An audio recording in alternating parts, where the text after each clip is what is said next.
ये सवाल देखते हैं, बहुत ही इंपॉर्टेंट सवाल है और बहुत बार परीक्षा में पूछा गया है। कह रहा है एक चित्र बना है, कह रहा है सी डी में धारा, सी और डी के बीच धारा कितनी प्रवाहित होगी, और कह रहा है ए व बी के बीच तुल्य प्रतिरोध, ए और बी के बीच टोटल प्रतिरोध कह रहा है।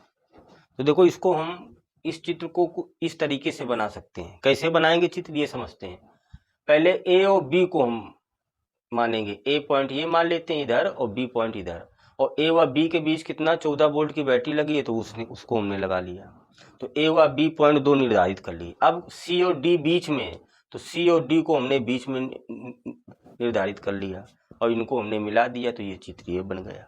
अब देखो इनके प्रतिरोध कैसे डिसाइड करेंगे, क्या ये चित्र ये सेम बना है। देखो तो सबसे पहले हम देखते हैं बी और सी कहाँ है, इनके भी 5 ओम है, तो बी और सी के बीच 5 ओम का प्रतिरोध जुड़ा है, मतलब सही है। सी और ए के बीच 5-5 के 2 जुड़े हैं, तो सी और ए के बीच 5-5 के 2 जुड़े हैं प्रतिरोध। फिर ए व डी के बीच 5 है, तो ए व डी के बीच 5 हमने रखा है। डी और बी के बीच में 2 जुड़े हैं प्रतिरोध, तो डी और बी के बीच में 2 प्रतिरोध जुड़े हैं और बीच में 5 ओम का प्रतिरोध जुड़ा है, मतलब ये चित्र आपका क्या है, सही। अब देखते हैं सवाल कह रहा है सी और डी में कितनी धारा प्रवाहित होगी, तो सी और डी के बीच धारा कितनी प्रवाहित होगी, तो हम धारा मानते हैं कि सेल से निकलेगी आई धारा। कितनी निकलेगी, आई। ये धारा जब आई यहाँ पर पहुंचेगी तो 2 भागों में डिवाइड हो जाएगी। मान लेते हैं कि I1 धारा इधर निकल गई,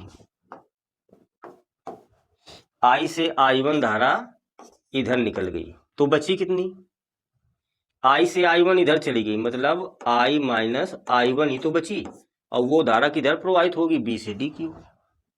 सेल से आई धारा निकली थी, आई से I1 इधर निकल गई, तो बची कितनी, I माइनस I1।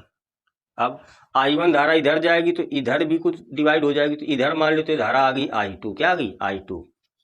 तो I1 से I2 निकल गई, तो बची कितनी, I1 माइनस I2 इधर प्रवाहित होगी। अब D से A में धारा कितनी प्रवाहित होगी, देखो B से D में धारा आ रही I माइनस I1, और ये I2 भी आ रही, तो प्लस का I2, इतनी धारा प्रवाहित होगी D से A। अब हम निकाल लेते हैं, देखो I2 निकालना है तो 2 पास हैं, सी डी बी सी में, या बी सी डी बी में। लिखेंगे पास बी सी डी बी में केवीएल से किरचॉफ का द्वितीय नियम लगाते हैं। देखो बी सी डी बी में केवीएल, ये किरचॉफ का द्वितीय नियम सिग्मा आई आर बराबर सिग्मा ई, ये। तो देखो बी सी डी इसी तरीके से चलेंगे हम, तो आई की जगह I1 है, आर की जगह 5 है, तो क्या आ जाएगा 5I1।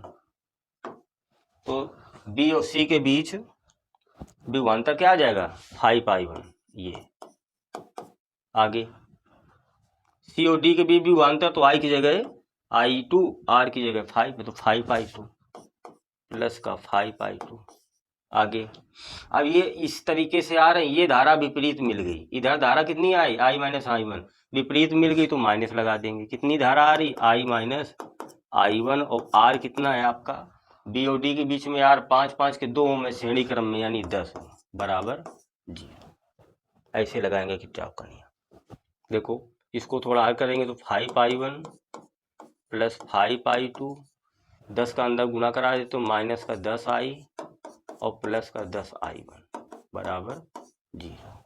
तो 5I1 10I1 कितना हो जाएगा, 15I1, ये, और प्लस का 5I2 और माइनस का 10I बराबर 0। इससे 5 कॉमन लेंगे, कितना बचेगा, 3I1 plus I2 minus 2I बराबर 0 समीकरण, ये कर लेंगे। और 5 कॉमन लेंगे तो ये भाग में आ जाएगा, 0 हो जाएगा। अब इसी प्रकार पास सी ए डी सी में लेते हैं, लिखेंगे पास या बंद पास सी ए डी सी में केवीएल से Kirchhoff voltage law, C A D C में, तो देखो आई की जगह I1 माइनस I2 है, क्या है, I1 माइनस I2। आर कितना है सी और डी के बीच में, 5-5 10 हो, ये। अब ऐसे आ रहे हैं, ये धारा इधर मिल रही, देखो ये धारा ऐसी तो जाएगी, हम ऐसे आ रहे तो ये विपरीत मिल गई तो माइनस लगा दिया। अब सी और डी में आई कितना है, I minus I1 plus I2, minus लगा देंगे आई माइनस I1 और प्लस I2 और R कितना है 5। अब ऐसे जा रहे हैं, ये विपरीत मिल गई तो माइनस लगा देंगे। क्या है 5I2 बराबर, इसको थोड़ा सा हल करते हैं। 10 का गुणा कराते हैं तो 10I1 माइनस 10I2, ये 5 का और माइनस का गुणा करा देंगे तो 5I माइनस माइनस प्लस और 5 के गुणा 5I1 और माइनस प्लस माइनस और 5I2 और माइनस 5I2 बराबर 0।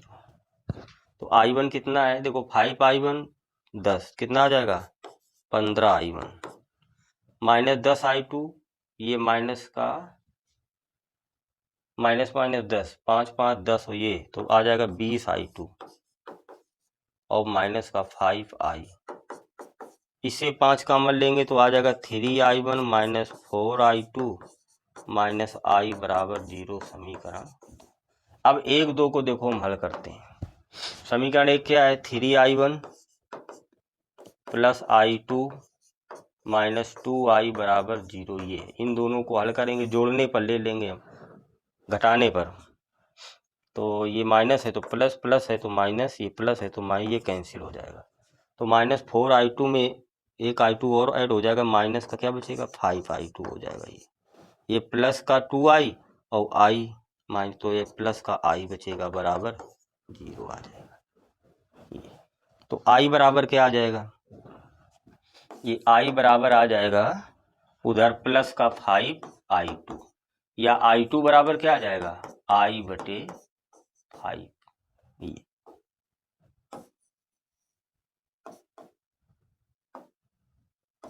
ये आ गया I2 का मान। अब I2 का मान किसी भी समीकरण में रख देते हैं तो I1 का मान आ जाएगा। देखो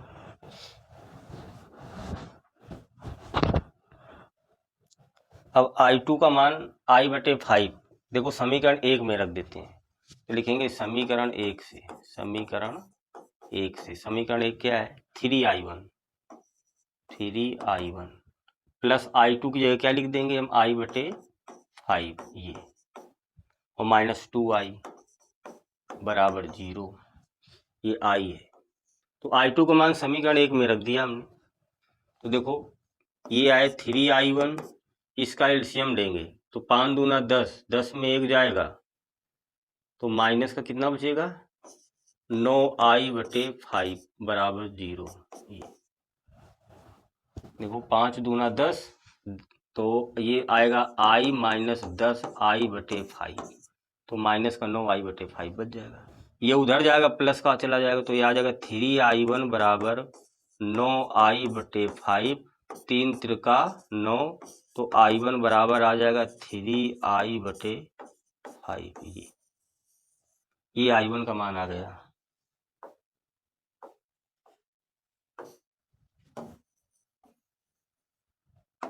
अब I1 की वैल्यू आ गई। अब देखो एक बाहर वाला पास ले लेते हैं, BCAB में क्या लिखेंगे, लिखेंगे बंद पास BCAB में, BCAB में ये बाहर वाला किरचॉफ का नियम लगा तो बी और सी के बीच किरचॉफ का नियम तो 5I1 हो जाएगा, ये प्लस इनके बीच लगाएंगे तो 5 5 10 और I1 minus I2, 10I1 minus I2 और माइनस वाले टर्मिनल में प्रवेश करेंगे तो माइनस का 14 बराबर 0, ये तो ये आ जाएगा 5I1 प्लस 10I1 और माइनस 10I2 बराबर 14, उधर चला जाएगा। ये 5I1 10 कितना आ जाएगा 15I1 और माइनस 10I2 बराबर 14। अब I1 I2 को मान रखते हैं, देखो तो 15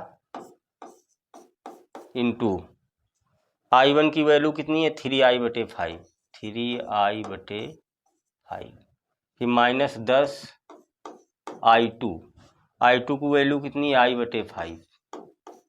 बटे 5 बराबर कितना 14।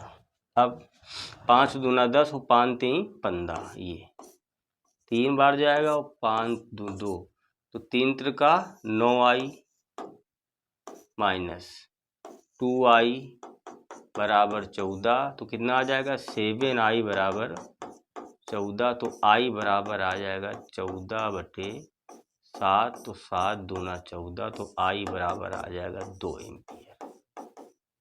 i की वैल्यू आ गई। अब सवाल कह रहा था CD में कितनी धारा प्रवाहित होगी। देखो C और D में धारा, तो इसमें निकालते हैं हम CD में धारा। तो CD में धारा,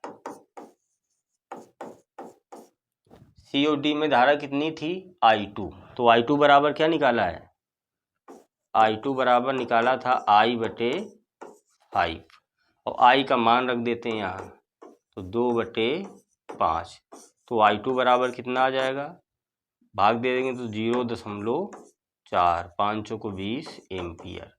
एक तो ये आंसर आ गया आपका।